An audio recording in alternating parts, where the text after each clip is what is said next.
Rucher de Mongeron, voilà ce qui reste de la dizaine de ruches que j'avais installées ici. J'ai fait le ménage, il ne reste plus rien du tout. Donc cette année j'avais essayé de laisser le miel aux abeilles et faire une récolte plutôt en avril. Et j'ai peut-être fait une erreur parce qu'elles n'ont, je pense que pour la plupart des ruches, il y avait plus de miel et donc elles sont mortes de faim au mois de mars, je pense, puisque je suis venu au début de mars et il y avait des abeilles dans presque toutes les ruches. Donc ma conclusion temporaire, c'est que les abeilles qu'on récupère, elles sont même pas capables de fabriquer assez de miel pour survivre en hiver. En gros, c'est ça que ça veut dire. Donc c'est pas terrible.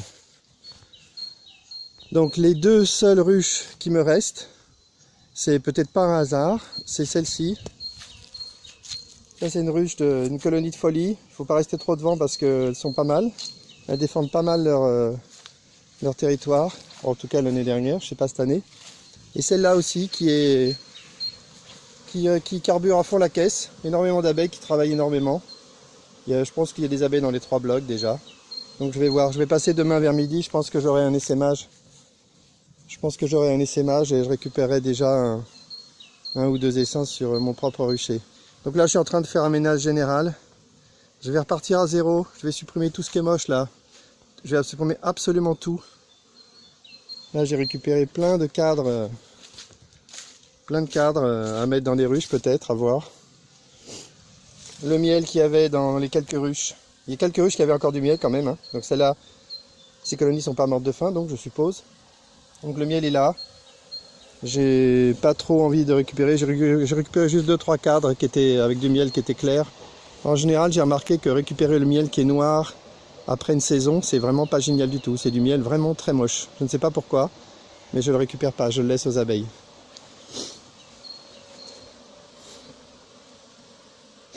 Donc je repars à zéro. Je pense que l'année prochaine, sur la moitié des ruches, je prendrai le miel en août et sur l'autre moitié je laisserai le miel et simplement je me débrouillerai pour avoir des ruches très très propres avec des cadres très propres, très faciles à retirer pour pouvoir aller voir ce qui se passe, parce que sinon on a tendance, c'est trop difficile. Par exemple les varrer avec des barrettes, c'est l'enfer, on ne peut pas du tout intervenir, on ne peut rien faire. Donc on a tendance à laisser, à pas nourrir quoi. Ceci dit, j'aurais pu nourrir quand même. Donc l'année prochaine j'essaierai de nourrir d'une façon différente. J'avais une idée l'année dernière, je le ferai cette année, c'est de faire des espèces de carottes de sucre à insérer entre les cadres. Et on retire la carotte, si la carotte est vide, on peut en remettre une et on peut faire ça plusieurs fois pendant l'hiver. Ça me paraît une bonne idée, plutôt que de nourrir massivement au-dessus. Et en plus, ne même pas être sûr que les abeilles réussiront à atteindre la nourriture qui est au-dessus, parce qu'elles sont trop refroidies. Là vraiment, au moins ça fait plaisir d'avoir toutes ces abeilles là, qui sont à fond. Je pensais aussi à diviser cette ruche là, si elle est remplie d'abeilles. Je pense que je vais la diviser en 2. Peut-être pas l'autre, parce que je pense qu'il y a moins d'abeilles. Mais celle-là, je vais la diviser en 2, pour voir ce que ça donne.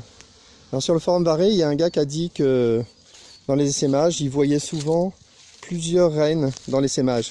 Donc j'étais surpris, je ne savais pas ça du tout. Je pensais que ça n'existait que sur les très très gros essaims. Et lui, il dit qu'en fait, ça arrive beaucoup plus souvent.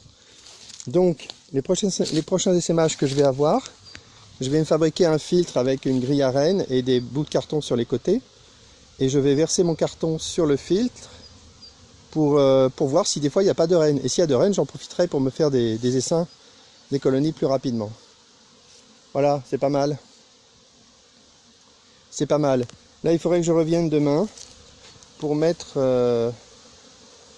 une feuille de papier en dessous cette ruche pour voir s'il y a des varroas. Je vais donc compter les varroas chaque jour. Je vais récupérer les varroas pour les mettre dans l'aquarium avec les Stratiolaps. Ça les permettra de les nourrir. Ça me permettra de compter combien il y a de varroas dans la ruche. Et quand j'insérerai des Stratiolaps, je verrai si ça impacte le nombre de varroas dans la ruche. Donc ça me paraît une mesure objective de l'infestation de varrois dans la ruche. Voilà. Bon, je ferai peut-être une vidéo sur l'aquarium avec les Stratiolaps. Comme je m'en doutais, je suis même pas sûr qu'il en reste encore dans l'aquarium après quelques jours. Mais bon, c'était un peu prévisible. Donc j'ai des nouvelles idées, j'en parlerai dans une vidéo spécifique. Bon, j'ai assez bossé pour aujourd'hui. J'ai démonté la moitié de l'abri là-bas. C'est un boulot de folie. J'ai plein de vieilles ruches que j'avais construites moi-même et je regrette de l'avoir fait parce que la qualité était pas bonne et il y a des trous partout. Donc tout ça, je vais le détruire, je vais le donner à... Je vais le donner pour le brûler dans les cheminées. Et voilà. Au moins le rucher est propre. En tout cas, quand j'aurai terminé avec l'abri, ça sera totalement propre, il ne restera plus rien et j'aurai juste à rucher avec quelques ruches. En tout cas, c'est certain que je ne dépasserai jamais 10 ruches sur ce rucher. Je pense qu'idéalement, il faudrait que je me limite à 5 ruches. Je le ferai si je trouve d'autres emplacements pour mettre des ruches.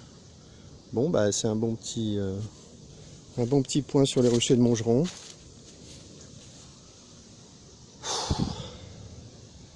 Bon, bah, je reviendrai un peu plus tard pour continuer le boulot. On voit que c'est un chantier, hein. J'ai énormément de choses à faire pour que tout soit nettoyé. Allez, il fait beau au moins. Demain c'est férié, donc je pourrai continuer à travailler. Et en plus même ça me remettra en forme parce que l'hiver j'ai souffert. La sédentarité, je la conseille à personne. Allez, fin de la vidéo.